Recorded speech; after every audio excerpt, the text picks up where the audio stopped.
மனிதர்கள் பெரும்பாலும் அவங்க கண்களால் எதெல்லாம் அசட்டை பண்ணுறாங்களோ, அவங்க கண்களுக்கு எதெல்லாம் மறைவாக இருக்குதோ, அவங்க எதெல்லாம் கவனிக்க மாட்டேன்றாங்களோ, தேவனுடைய பார்வையில் அங்கே தான் தன்னுடைய முக்கியத்துவத்தை கொடுக்கிறார்.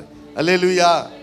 தன்னுடைய உறவை எங்கே பிணைத்து கொள்ளுகிறார் என்றால், எளிமையானவர்களோடும், அறியப்படாதவர்களோடும், நினைக்கப்படாதவர்களோடும், முக்கியத்துவம் இல்லாதவர்களோடும், மறக்கப்பட்டவர்களோடும் தன்னுடைய உறவை அவர் பிணைத்து கொள்ளுகிறார்.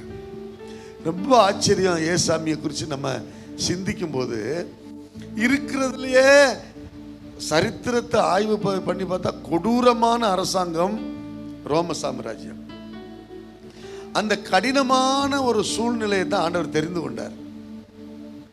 இருக்கிறதுலையே ரொம்ப சூடான பிரதேசம் எதுன்னு கேட்டா பாலஸ்தீனா தான். வெப்பம், பாலைவனங்கள் நிறைந்த இடம். ஒரு கடவுள் தான் நினைத்திருந்தால் அவர் அரண்மனையில் பிறந்திருக்கலாம்.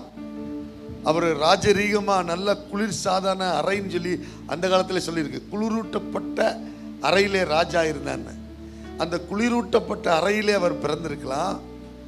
ஆனால் இந்த சர்வ வல்லமையுள்ள கடவுள் உங்களையும் என்னையும் நேசித்து, நீங்களும் நானும் எப்படிப்பட்ட பாடுகள் படுகிறோம் அப்படிங்கிறத மாம்சத்திலே வந்து ருசிப்பதற்காக, விருப்பம் இல்லாவிட்டாலும் அதை விருப்பத்தோடு தெரிந்து கொண்டு அங்கே அவர் வாசம் பண்ணினார். அல்லேலூயா.